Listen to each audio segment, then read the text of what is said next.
बिस्मिल्लाहिर्रहमानिर्रहीम। अस्सलाम वालेकुम नाज़रीन, आप देख रहे हैं प्रोग्राम हॉट सीट और मैं हूं हमजा भट्टी। नाज़रीन, 9 मई केस पे उमर अयूब, शिबली फराज समेत दीगर रहनुमाओं को 10-10 साल कैद की सजा सुना दी गई है। फैसलाबाद की इंसदाद दहशतगर्दी अदालत ने पीटीआई मरकजी क़यादत समेत 108 मुल्जिमान को सजाएं सुनाई है। 77 मुल्जिमान को बरी कर दिया गया।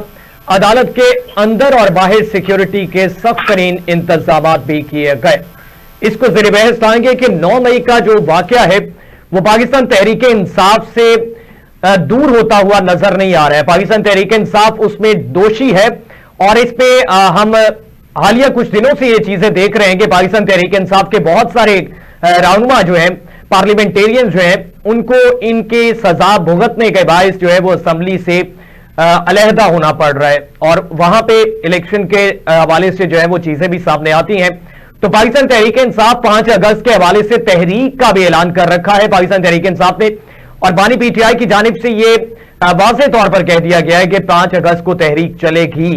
और दूसरी जानिब बानी पीटीआई के साहबजादे सलमान और कासिम जो है, उनके पाकिस्तान आने के हवाले से बहुत सारी मुतज़ाद खबरें सामने आ रही हैं और उस पर बानी पीटीआई की जानिब से यह कहा गया, इमरान खान साहब ने कहा कि वो लीड नहीं करेंगे तहरीक को। पाकिस्तान आने के हवाले से जो है वो अभी कुछ चीजें सामने नहीं आ रही वाज़ेह तौर पे। इसको ज़ेर बहस लाएंगे और इसके साथ साथ बात करेंगे अमेरिकी सदर डोनाल्ड ट्रंप का पाकिस्तान के साथ तिजारती मुआहदे का ऐलान सामने आ चुका है और इस ऐलान के बाद जो है वो हमसाए ममालिक जो है वहां पे थर्बली सी मचती हुई नजर आई है।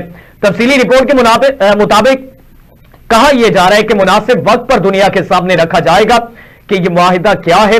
व्हाइट हाउस में ट्रेड डील्स पर काम करने में मसरूफ है। डील के तहत अमेरिका और पाकिस्तान मिलकर अपने अपने तेल के जखायर को तलाश करेंगे। कहां से तलाश करेंगे यह भी ज़ेर बहस लाएंगे। दोनों हुकूमतें मिलकर इस ऑयल कंपनी का तय करेंगी जो तेल तलाश करेगी। इस तेल कंपनी का तयन जो है वो भी दोनों हुकूमतें, दोनों ममालिक तय करेंगे। हो सकता है कि एक दिन पाकिस्तान भारत को तेल फरोख्त करे। अमेरिका ने भारत पर 25% जो है वो टैरिफ आयद कर दिया है। दूसरी तरफ ये भी चीजें सामने आ रही हैं और वाज़ेह तौर पर यह कहा जा रहा है कि अभी कोई भी मुआहिदा भारत के साथ नहीं हुआ है, तो इस वजह से इस तरह के मामलात भी सामने आ सकते हैं और इन चीजों को ज़ेर बहस लाएंगे। और मौजूदा सूरत हाल में गंदम स्कैंडल, माजी में हमने देखा, शुगर स्कैंडल देखा और दोबारा से गंदम जो है उसको बरामद करने के हवाले से बातें की जाती हैं। किसान परेशान हाल दिखाई देता है। किसान के हाल पर जो है वो भी नजर डालेंगे। हमें ज्वाइन किया पाकिस्तान पीपल्स पार्टी से तारिक महमूद बाजवा साहब ने और हमें ज्वाइन करेंगे शाहिद इकबाल भट्टी साहब, सीनियर तजज़ियाकार हैं। बाजवा साहब, बहुत शुक्रिया, आपने कीमती वक्त दिया। किस तरह से देखते हैं 9 मई केसेस? पाकिस्तान तहरीक इंसाफ हमेशा की तरह दोषी है और उसी तरीके से सजाएं सामने आ रही हैं और पार्लियामेंटेरियंस जो हैं बिलखुसूस उनको सजाएं दी जा रही हैं और वो लोग जो प्रेस कॉन्फ्रेंसेस करते हैं, जो अलहदगी इख्तियार करते हैं, जो पीटीआई का झंडा अपने ज़ेब तन से हटा देते हैं, वो इस तमाम तर मामलात से बरी जमा हो जाते हैं। सर, बिस्मिल्लाहिर्रहमानिर्रहीम। पहले तो आपके तीनों मौजू इंतहाई अहमियत के हामिल और एक एक मौजू पे पूरा प्रोग्राम किया जा सकता है, लेकिन को मैं कोशिश करूंगा कि चंद अल्फाज में इसको। पहली बात यह है कि 9 में ये कोई सियासी प्रोग्राम ना, कोई सियासी कारकुनों का प्रोग्राम था। ये इक़्तिदार की हवस के जो पुजारी लोग थे, जो बड़ी स्पीड से इक़्तिदार के साथ कोई चिमटे हुए थे, कोई नए आने वाले चिमटने वाले थे कि हमें बस रातों रात ये कुछ मिल गया। लाडरों की खेल थी। ये सियासी मैच्योरिटी ना उनके लीडर में थी, ना इन कारकुनों में थी। इंतहाई अफसोसनाक आज जो फैसले आ रहे हैं, हमें भी दुख है। हमारे लोग हैं, हम सियासी तौर पे मुतहारब हो सकते हैं, लेकिन हम एक दूसरे के दुश्मन नहीं हैं। सियासत में दुश्मनियां नहीं होती, बर्दाश्त किया जाता है। कौम और लोगों की फलाह के लिए मुकाबलाबाजी होती है। यहाँ तक तो ठीक है, लेकिन ये सजाओं वाले मामला क्योंकि बदकिस्मती थे। हम पीपल्स पार्टी वाले लोग हैं जिन्होंने जेलें भी देखी हैं, कोड़े भी देखे हैं, तख्तादार भी देखा है, गोलियां भी देखी हैं, बम धमाके भी देखे हैं। इसलिए हमें क्योंकि ये मामला अच्छे नहीं लगते। एमआरडी तहरीक का भी पाकिस्तान पीपल्स पार्टी ने बखूबी सामना किया। मैं वही बात कर रहा हूँ कि हमें ये चीजें इदराक है हमें कि अगर हमारे साथ, हमारे कारकुनों के साथ हुआ है तो किसी के साथ नहीं होना चाहिए। रहेगी बात जो माफी मांग लेता है, जो माफी मांग लेता है उससे क्या कहेंगे आप? अब पीटीआई को उस पे ये तो गुस्सा नहीं होना चाहिए वर्करों को, तो फलां को छोड़ क्यों दिया, ये होना चाहिए कि हमें सजा क्यों दी गई है। यहाँ तक तो ठीक है, लेकिन अगर उनमें से वो माफी तलाफी लेके बच गया है तो मेरा नहीं ख्याल कि उस इमरान खान साहब का नजरिया सियासत जो है उसको मद्देनजर रखते हुए बात करते हैं। लाडलेपन का नजरिया था, अब आने वाला वक्त बताएगा कि वो खान साहब वो बर्मला ये कहते हुए नजर आए कि 2 पाकिस्तान नहीं, 1 पाकिस्तान होना चाहिए। मैं कह रहा हूँ कि खान साहब की किसी बात पे इसलिए एतबार नहीं किया जा सकता कि वो खुद यू टर्न के मास्टर माइंड है। वो कहते हैं कि यू टर्न ठीक होता है, उनकी नजर में कमिटमेंट, असूल परस्ती, सियासत की पुरानी जेहद है। नई जेहद यही है कि जब मर्जी यू टर्न ले लो, जब मर्जी सियासत से बातें हो, इधर से उधर कर लो, उधर से इधर कर लो, ये उनकी जिद्दत की सियासत है। Sir if I am not wrong हो सकती है भाजपा साहब, if I am not wrong, U turn का मतलब यही है कि अगर उन्होंने कहा कि मैं ये करूंगा लेकिन उन्होंने नहीं किया, वो रास्ता तब्दील कर लिया, तो पाकिस्तान पीपल्स पार्टी ने नवाज शरीफ मेरी हमजा साहब आपसे दुश्मनी है, मैं आपको गालियां देता हूँ, आपको खत लिखता हूँ, आपसे मुज़ाकरात करता हूँ, आपसे मदद चाहता हूँ। बिल्कुल। और जब भी मैं कहता हूँ मैंने आपको ही डालनी है, जबरदस्ती डालनी है, या मेरे से डालो, ये यू टर्न का जब भी मुझे ही डालो। ये यू टर्न का तायुन हमने कर लिया कि ये यू टर्न है। माजी में हमने देखा कि पाकिस्तान मुस्लिम लीग नवाज ने किस तरह की बातें की पाकिस्तान पीपल्स पार्टी के हवाले से, पोजीशन में हूँ ना, मैं मुस्लिम लीग को करने की पोजीशन हूँ, क्योंकि कंप्रोमाइज सियासत है जो हकीकत बात है। मैंने इनको फरिश्ते कभी नहीं कहा, अपनी जमात को भी नहीं कहा। नून लीग तो वैसे ही अल्लाह फजल करे, मेरा उनके साथ कोई दुश्मनी इस तरह नहीं है, क्योंकि कौम को लूटने वाला टोला है, तो कौम के लूटने वाले टोले को कोई जिंदाबाद कहना, पाकिस्तान की सियासत हो या कुछ भी हो, उसमें मैं आपकी उस बात का भी जवाब दे रहा हूँ। ये जो आपने शुगर माफिया, शुगर चीनी माफिया, गंदम माफिया की बात की है, जिस मुल्क में एक यूनिट बिजली पैदा ना करके अरबों रुपए कौम से लिए जाए और कंपनियां इनकी हो, मालिक ये हो, इंटरनेशनल वादे किए हो, अपने लोग बाहर बिठाए हो।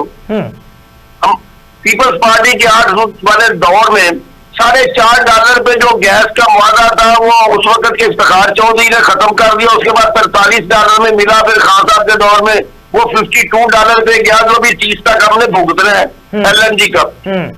इस बात पे जिस दिन इस मुल्क ने आजादी की तरफ हम जा रहे हैं, ऐसे कैंप नहीं कह रहा, आज जो आपने हमसाया मुल्क की बात की, दुआ करें कि अल्लाह पाक हमें शऊर दे, कुछ लोग इस मुल्क के साथ मुहिब्बे वतन हो जाए, इस कौम के साथ में बेवतन हो जाए।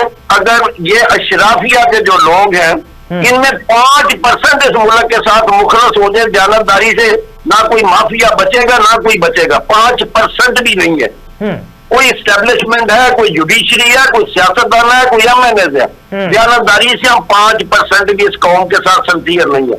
अपने पेटों के साथ सिंसियर है, अपनी कास्ट के साथ सिंसियर है। खान साहब का तो सिंसियरिटी से तलक ही नहीं ना, उनको तो छोड़े, वो सियासतदान मेरी जाती नजर में गलत हो सकता हूँ, मेरी अपनी राय है, मैं अपनी राय दे सकता हूँ कि उसको सियासतदान कंसिडर करना ही सियासत की तौहीन है। वजह क्या है बाजवा साहब, वजह क्या है? रास्ता तो वही इख्तियार करते हैं, जिस तरह वो सियासत कर रहा है, जिस तरह का उसका अंदाज है, वो खिलंडरों की तरह इंटरनेट। आपको कभी पता चलेगा आने वाले वक्त में किताबें लिखी जाएंगी कि ये किसका बच्चा था और कैसे था। मुझे एक बात बताया, आपने सलमान की और कासिम की बात की, 2 साल से उनका बाप जेल में, इधर तो नहीं आए। जब इधर से गिदरकोट पड़ी है, ईरान से मामला हुए हैं, उस वक्त तो पाकिस्तान में अफरा तफरी की जरूरत पड़ी है, वो अमेरिका चले गए हैं। पाकिस्तान को इस वक्त जहां हमें शादियाने फतह के बजा रहे हैं, वहां कौम को बड़े बड़े सहार की जरूरत है। भुट्टो साहबा ने भी IMF को खत लिखा था, जिस तरह से पाकिस्तान तहरीक इंसाफ ने लिखा, इसी तरह से बेनजीर भुट्टो साहबा ने भी माजी में खत लिखा था। मैं वही कह रहा हूँ, अगर मैंने कोई गलती की है तो जरूरी नहीं कि आने वाला हर बंदा गलती करता है। सियासतदान है, हम सियासतदान गलतियां करते हैं, तो हम फरिश्ते नहीं है। इक़्तिदार की खातर, इक़्तिदार की लालच में इक़्तिदार हासिल करने के लिए हमसे गलतियां हो सकती हैं, आने वाले सबक सीखते हैं, वो 2 कदम आगे नहीं चले जाते। ठीक। वो 10 कदम आगे नहीं चले जाते। पीपल्स पार्टी ने गलती अगर की होगी तो उसका कोशिश किया कि दूसरों को साथ लेके चले। खान साहब का प्रॉब्लम ये है कि वो कहते हैं मैं या कोई भी नहीं, वो अपनी जमात को नहीं मानते, अपने खानदान को नहीं मानते, अपने वर्कर को नहीं मानते, अपने सपोर्टर को नहीं मानते, या मैं या कुछ भी नहीं। ना उनकी कोई सियासत है, ना उनकी कोई जमात है। हाँ, खान साहब को इक़्तिदार दे दो, बाकी कीड़े मकौड़े हैं, वो बादशाह है। ठीक, बाजवा साहब मैं आपकी तरफ वापस आता हूँ। बाप दादा की जागीर है, जिस तरह वो मर्जी करे फिर ठीक है। ठीक, मैं आपकी तरफ वापस आता हूँ। शाहिद इकबाल भट्टी साहब हमारे साथ मौजूद हैं। भट्टी साहब, किस तरह से देखते हैं 9 मई केसेस पाकिस्तान तहरीक इंसाफ की जान छूटती नजर नहीं आ रही है, और स्पेशली जो है पार्लियामेंटेरियंस जो है उनको इसमें सजाएं दी जा रही हैं और नाअहली का सामना करना पड़ रहा है। क्या समझते हैं, किस तरफ जाते हुए हालात नजर आए हैं? भट्टी साहब, आप मुझे सुन पा रहे हैं? भट्टी साहब, अपना माइक अनम्यूट करिएगा अगर मुझे सुन पा रहे हैं तो। शाहिद इकबाल भट्टी साहब हमारे साथ मौजूद है। बाजवा साहब, आपकी तरफ वापस लौटता हूं। दूसरी तरफ जो है वो जी, अब आवाज आ रही है? जी भट्टी साहब, जी भट्टी साहब आवाज आ रही है। 9 मई के हवाले से आपसे जानना चाह रहा हूं। जी, अब मैंने आपकी बात सुन ली है। बाजवा साहब की बड़ी प्यारी बातें हैं। मुझे तो यूं लगा है जैसे ये जनरल बाजवा साहब, जावेद बाजवा साहब बात कर रहे हो। देखिए, ये जो फैंटासी की लाइफ है, मैं इस वक्त स्पेन में हूं और आपने मुझे लाइन अप किया है, आपका शुक्रिया। अल्लाह करे कि मेरा पाकिस्तान जो कि यूरोप से ज्यादा खूबसूरत है, मुझे यहाँ आके फील होता है। एक ही फीलिंग है यूरोप में और पाकिस्तान का फर्क एक है कि यहाँ की गवर्नमेंट फैसिलिटेटर है और यहाँ की आवाम जो है वो अपने अपनी डोमेन में रह के अपने अपने काम करती है। मैंने किसी भी मुल्क के किसी भी नेशन के अंदर यहाँ किसी भी शख्स को पॉलिटिसाइज होते नहीं देखा। यानी इनकी गवर्नमेंट क्या कर रही है, क्या नहीं कर रही है। हमारे तो नाई, मूछी, धोबी, ईसाई हर जगह पे पॉलिटिकल बातें होती हैं, घरों में पॉलिटिकल बातें होती हैं, टॉक शोज हैं। यहाँ पे स्मूथ लाइफ है और यहाँ पे भाई इमरान खान बहुत पॉपुलर है, ये मानने वाली बात है। लेकिन क्या उसकी उस पॉपुलैरिटी का पाकिस्तान को एडवांटेज हुआ या डिसएडवांटेज हुआ? तो पाकिस्तान को डिसएडवांटेज हुआ।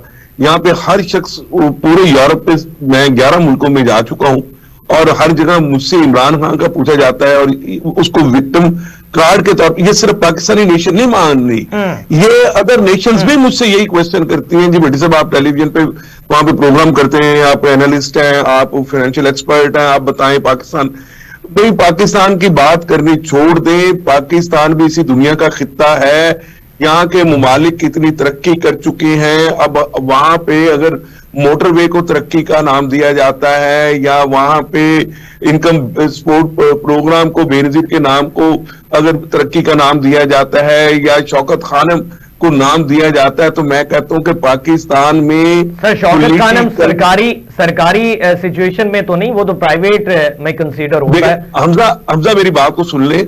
यहाँ पे प्राइवेटाइजेशन भी जो है वो गवर्नमेंट के अंडर चल रही होती है और गवर्नमेंट भी प्राइवेटाइजेशन की तरफ माइल हो रही होती है। यानी खान साहब ने प्राइवेट बेहतरीन हॉस्पिटल बना के उसको कैश करवा के प्राइम मिनिस्टर बने। देखिए, मैं यहाँ किसी पार्टी का तर्जमान नहीं हूं। मैंने आपको बाहर की सिचुएशन बता दी है। पाकिस्तान किस तरह से देख रहे हैं ये सजाएं सर? 9 मई के दो साल हो गए वाकयात को। अगर ये कहीं यूरोप में, अमेरिका में, इंग्लैंड में या ये फॉरेस्ट में, ऑस्ट्रेलिया में इस किस्म के काम हुए होते तो अभी तक सजाएं दे के, आपको पता है वाशिंगटन डीसी में लोगों को सजाएं दे के खत्म कर दिया गया।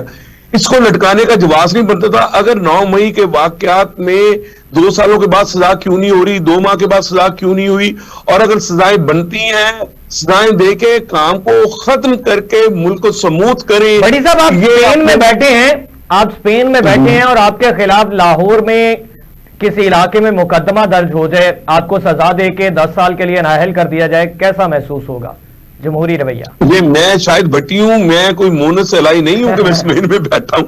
बात आपकी बिल्कुल बजा है, यही तो गलत। मैं तो पाकिस्तान के पॉलिटिकल सिस्टम के ही खिलाफ हूं।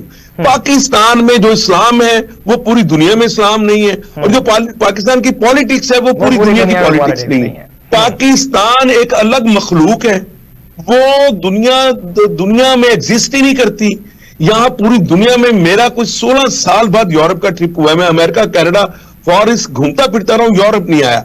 16 साल बाद यूरोप आया और मुझे पहले से मैंने उसको बेहतर पाया है। यहां पे हर शख्स अच्छा है, हर शख्स सपोर्ट करता है। यहां पे कोई मैंने करप्शन नहीं देखी, मैंने यहां पे कोई गंद नहीं देखा। मैंने गंदे से गंदे पुर्तगाल से लेके एम्स्टरडैम और जर्मनी, बर्लिन से लेके ऑस्ट्रेलिया तक और स्विट्जरलैंड तक और अब स्पेन और फिर फ्रांस, मुझे ये बताएं कोई मुल्क मैंने अभी तक छोड़ा नहीं। और दिसंबर तक मैं पूरे शेंजन के मुल्क फिराऊंगा।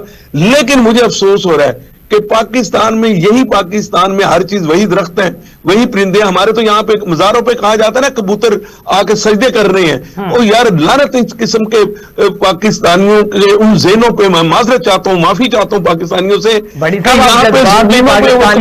आप जज्बात में पाकिस्तानियों को बोलना, सुन ले, यहाँ पे हर घर के बाहर कबूतर होते हैं और वो उनको दाना डालते हैं। तो वो क्या अल्लाह की हमदोसना कर रहे हैं क्या? यहाँ के कबूतर 2 नंबर कबूतर है। और पाकिस्तान में जो कबूतर हम गलियों मोहल्लों में उनको दाने डाल के कहते हैं ये अल्लाह ने भेजे हुए हैं। यानी वहां पे इस्लाम भी इस किस्म का हमारे पीरों ने कर दिया है। वहां पे पॉलिटिक्स भी इस किस्म की। यार इंसान बने ना। देखें, वहां पे ना तो पॉलिटिशियन इंसान बन रहे हैं, वहां पे जाती दुश्मनियों में पॉलिटिक्स कन्वर्ट हो चुकी हुई है। अब 9 मई के वाकयात की सजा, 9 मई के जो मुजरिम है उनको सजा मिलनी चाहिए, लेकिन इतनी लेट क्यों हुई है? अगर फैज हमीद साहब अंदर हैं तो इमरान खान साहब पे तलवार क्यों लटक रही है? इमरान खान साहब के बच्चे पाकिस्तान आना चाहते हैं तो आने दिया जाए। उसको इतना बड़ा इशू क्यों बनाया जा रहा है? वो पहले क्यों नहीं आए, अब क्यों आ रहे हैं? भाई उनके बच्चे जब मर्जी आए।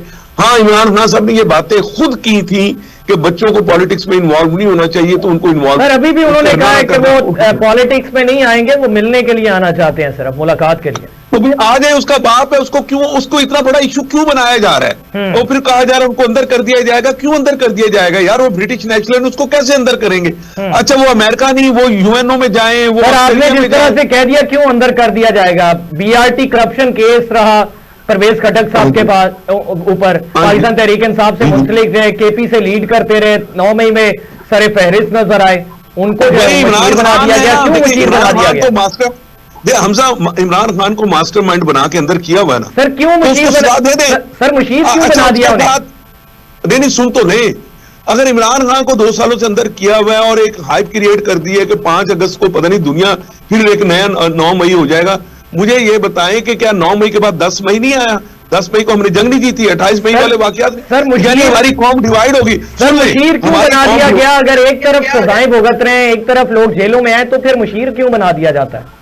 अच्छा सुन तो लो, सर पाकिस्तान में 3 मई हो गए। एक तो पूरी दुनिया में 1 मई माना जाता था, पाकिस्तान में 3 मई हो गए। एक आ गया 9 मई जिसमें पाकिस्तान को डैमेज किया गया। एक आ गया कि दुनिया में पाकिस्तान का झंडा गाड़ दिया गया, 10 मई आ गया, हमने इंडियन से जंग जीत ली। एक 28 मई हुआ था।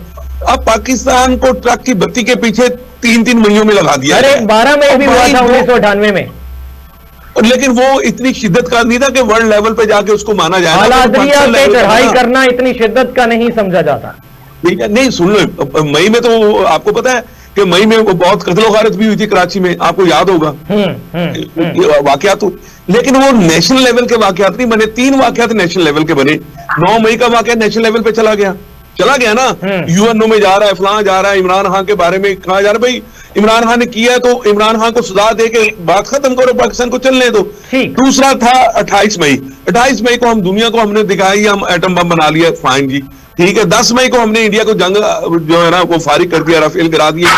अब मई से निकल कर पाकिस्तान जो है ना वो खुशहाली की तरफ कब जाएगा? ये डब्बों पे नाम लिखने से, ये कैंसर हॉस्पिटल के नाम चेंज करने से, ये जिए भुट्टो मुझे ये बताएं कि जब मैं पाकिस्तान में था रमजान के महीनों में मैं और आप प्रोग्राम करते थे तो बिलावल भुट्टो साहब ने कितना नाक में दम किया था कि हम पाकिस्तान में पानी, पंजाब का पानी बंद कर देंगे। क्या कुछ नहीं करते रहे।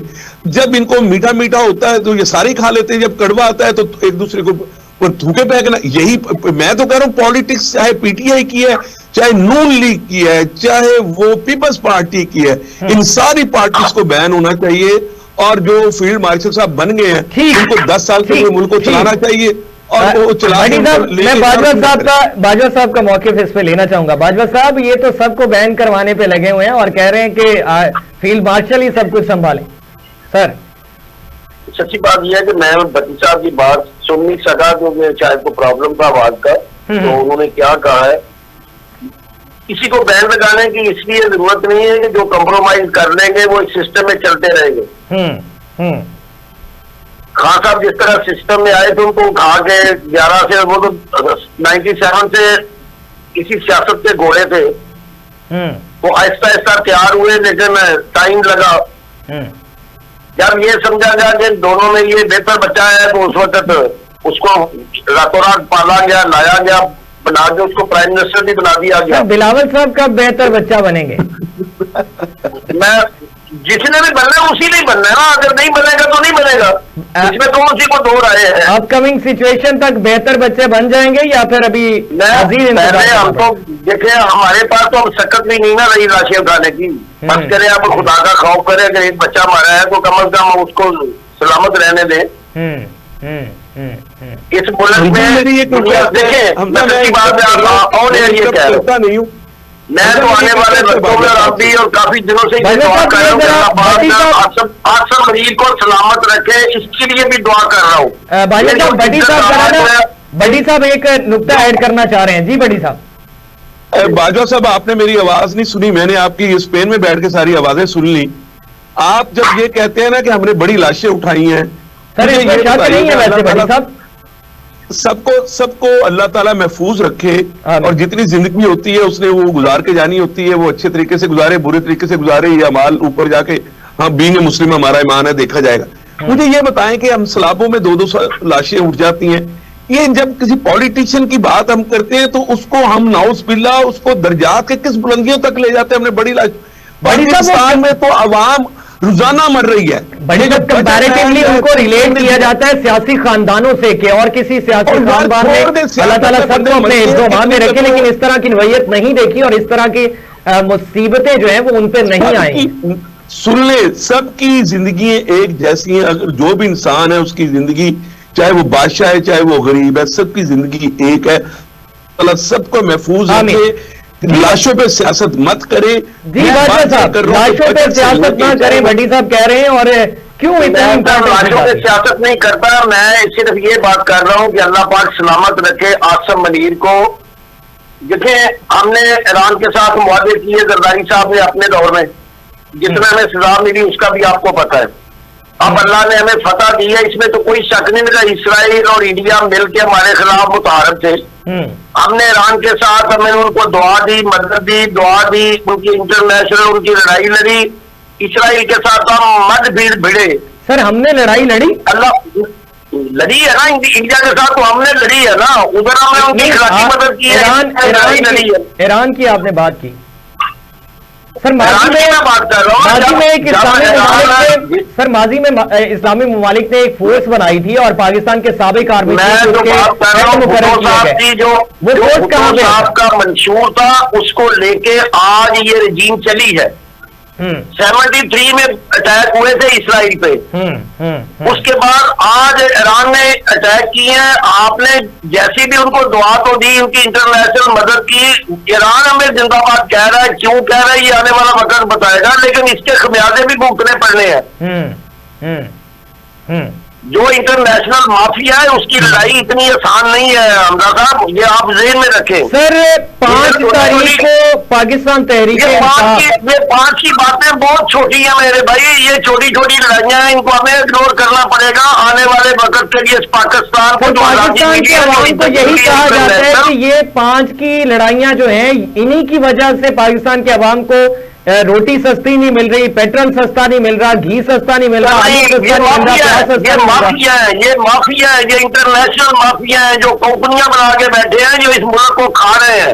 वो शुगर माफिया भी है, वो इंपोर्ट माफिया भी है, वो मुर्गी माफिया भी है, वो चावल माफिया भी है, वो पाकिस्तान में ऑयल माफिया भी है, वो गैस माफिया भी है, वो सियासतदान माफिया भी है, वो जर्नैल माफिया भी है, वो जुडिशरी माफिया भी है। ये कुछ माफिया है, ये पाकिस्तान माफिया से निकलेगा तो कौन को कुछ मिलेगा। अभी तो हम आजादी की तरफ जा रहे हैं। कैसे निकल सकता है, कब ये सुबह का सूरज जो है वो निकल सकता है? जब कौम में शऊर आएगा तब निकलेगा। अभी तो जो ज्यादा झूठ बोल रहे हैं, हम झूठ बोल रहे हैं, लोग हमारे साथ है, हमारे से ज्यादा मियां साहब झूठ बोलने लगे, लोग उनके साथ आ गए। तो हम दोनों से ज्यादा खान साहब झूठ बोलने लगे, लोग उनके साथ आ गए। अब इनसे बड़ा झूठा चाहिए। कौन तो झूठ सुनती है, ना सच सुनना पसंद करती है, ना सच के साथ है। जी बड़ी साहब, जब कौन झूठ सुनना पसंद करे, मीडिया झूठ बोले, मीडिया पे सारा दिन झूठ चले, झूठ को प्रमोट किया जाए, झूठ का साथ दिया जाए, कैसे हो जाएगा?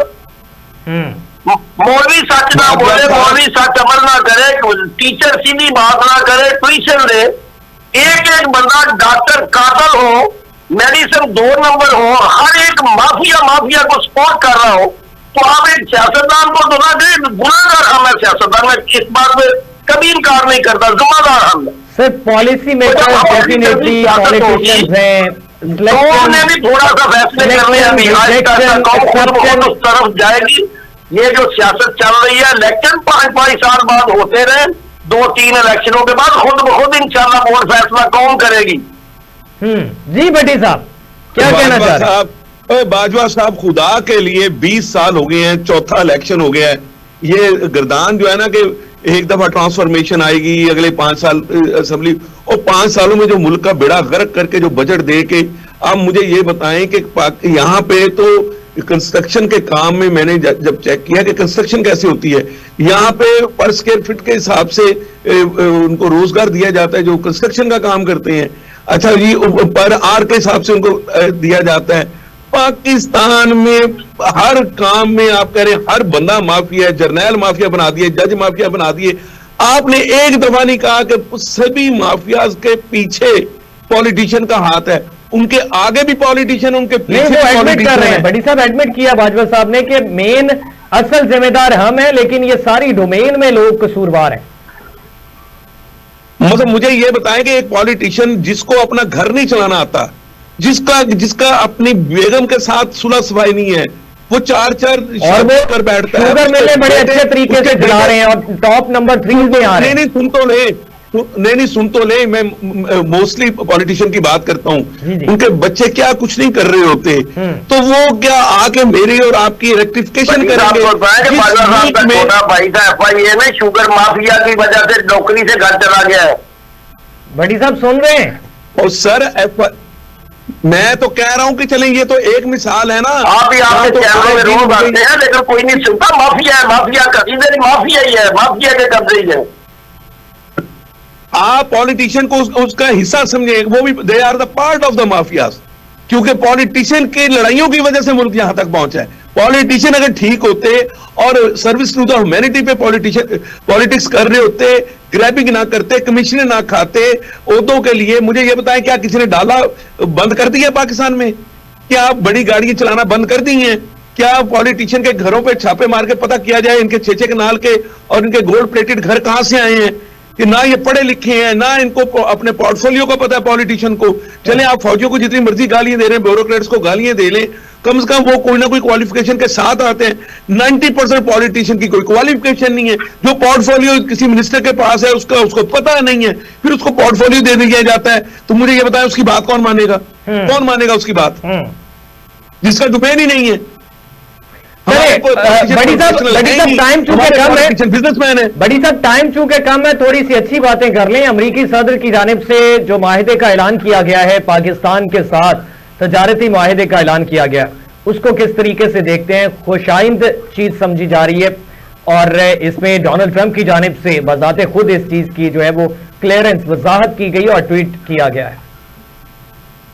इसमें मैं एडअप कर दूं कि मैं देखिए अभी बात हो रही थी इमरान खान बहुत पॉपुलर है यूरोप वगैरह में, लेकिन मैं साथ ये कह दूं कि इस दफा मेरे इस विजिट पे जो पाकिस्तान की इज्जत हुई है ना, वो फौज की वजह से हुई है, वो किसी पॉलिटिक्स की वजह से नहीं हुई। इंडिया की हार ने पाकिस्तान को अपग्रेड किया है। और ये लफ्ज ये नहीं कहा कि वी लव इमरान खान या वी लव नवाज शरीफ या वी लव जरदारी, बिलावल भुट्टो, उन्होंने कहा we love Pakistan, Pakistan army जिंदाबाद। ये भी बातें मैंने सुनी है, मैं आपको ये बता दूं। जहां तक ट्रंप की बात रही, ट्रेड डेफिसिट, क्योंकि ट्रंप को पता है कि इंडिया 2 नंबर है।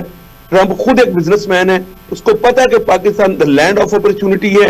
यहाँ पे अगर हमारे पॉलिटिशियन क्वालिफाइड हो जाएं, पढ़े लिखे हो जाएं और सैलरीज पे काम करें और उनके क्वार्टरली रिव्यूज हों, तो मेरा ख्याल है पाकिस्तान दुनिया में जन्नत बन के उभर आए और दुनिया का बेहतरीन मुल्क बन जाए। ठीक। पॉलिटिशियन ठीक हो जाएंगे तो पूरा मुल्क ठीक हो जाएगा। ठीक है बड़ी साहब, आपका पॉइंट आया। बाजवा साहब आप इस माहिदे को किस तरीके से देखते हैं जो अनाउंस किया जा रहा है? जाहिर है खुशाइन में मुआवजे अगर अच्छी पैर पाकिस्तान में आया है तो जाहिर है महंगाई का तूफान तो आया है, लेकिन बहुत सारी चीजें हैं जो सहूलतें हैं कौम को मिल रही हैं। आज अमेरिकन सर जाते जाते 2-4 बातें किसान की करते जाइए। सर किसान तो मजलूम है ना, ये कोई खाना है ना पाकिस्तान में, एक ही तबका है जिसको खाना है सब माफिया ने, वो है किसान। इसलिए कि वो उसका उल्टा देने वाला है, वो लेने वाला नहीं, वो छीन नहीं सकता, सब उसी को खाएंगे।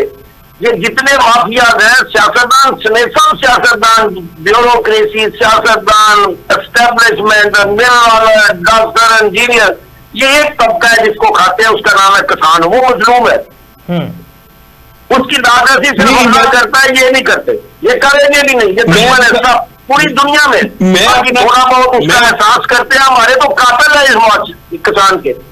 मैंने तो किसानों की लड़ाई लंदन के जेलों तक देखी है मैंने तो, लेकिन किसान एक बदकिस्मत ऐसा तबका है जो अपना सबसे बड़ा दुश्मन खुद है, जो उनके साथ सबसे ज्यादा जुल्म करता है उसी को वो वोट देते हैं। आज भी नून जिंदाबाद करेगा किसान, मैं आपको लिस्ट दे देता हूँ। किसान की बदकिस्मती है, जो अच्छे जूते मारेगा उसको तानादारी करेंगे, ये बदकिस्मती है किसान की। ठीक है, जो अच्छा खाएगा उसको जिंदाबाद करेंगे, जो इनकी इज्जत करेगा, इनको अच्छा करेगा तो उनको गाली देंगे। हमजा मैं उन्हें कह रहा हूँ, ये हकीकत बात है। मैं तजर्बे से 88 से लेकर आज तक मैं अपनी इनकी लड़ाई लड़ता आ रहा हूँ। मेरा खानदान, मेरा वालिद, मैं खुद कसम, ये शुगर मिलें 2 मैंने बंद की थी, मेरे वालिद MNA थे तो मैंने मिलें बंद करके लोगों की लड़ाई लड़ी थी, मुझे गालियां देते थे, मेरे मुंह में गालियां देते थे। इसलिए इनका खुदाबा से मदद की जा सकती है। इनको ये सोचो कि किसान अपने लिए कोई हक मांग लेगा या बात कर लेगा, पैदा नहीं होता, ये अपने दुश्मन है। किसान से बड़ा अपना दुश्मन कोई नहीं। मैं तजर्बे से कह रहा हूं। बाजवा साहब बहुत शुक्रिया, आपने कीमती वक्त दिया। शाहिद इकबाल भट्टी साहब सीनियर तज्जियाकार हमारे साथ मौजूद थे और तारिक महमूद बाजवा साहब पाकिस्तान पीपल्स पार्टी से हमारे साथ मौजूद थे और 9 मई के हवाले से केसेस और सजाओं के हवाले से हमने बात की और इसके साथ साथ जो है वो मल्टीपल करंट पाकिस्तान के इश्यूज जो हैं उसको हम ज़ेरे बहस लाए, जिसपे किसान भी पिसता हुआ नजर आता है, जिसपे आम शहरी जो है और इस पे तनख्वाहदार तबका जो है वो पिसता हुआ नजर आता है। नकेल नहीं डलती तो उस अमीर तबके को, उस खास तबके को जो टैक्स देने से भी, टैक्स पे भी इस्तिस्ना हासिल है और वो काली भेड़े जो इस रियासत से भारी नजर आती हैं, बरसरे इक्तदार लोग जो है वो उनको नकेल नहीं डाल पाते हैं। और दूसरी तरफ पाकिस्तान के अवाम पे हर किस्म पे, हर जगह पे बोझ डलता हुआ नजर आता है। बैनुल-अक़वामी सतह पर पाकिस्तान की दुनिया मुतरफ होती हुई नजर आ रही है और पाकिस्तान का मस्बत चेहरा पूरी दुनिया में उभरता हुआ नजर आ रहा है। और दूसरी जानिब पाकिस्तान के अवाम जो है वो बरसरे इक़्तिदार लोगों से उम्मीदें लगाए बैठे हैं, उम्मीदें वाबस्ता किए बैठे हैं कि उनके लिए भी खुशी का और सुख का सांस आ सके और वो भी पाकिस्तान के नुमाइंदगी कर सके और पाकिस्तान को वाज़ेह तौर पर अपनी जिंदगी को खुशी बसर कर सके। नाज़रीन आज के लिए इतना ही। अपने मेजबान हमजा भट्टी को इजाजत दीजिए। अल्लाह ने के बाद।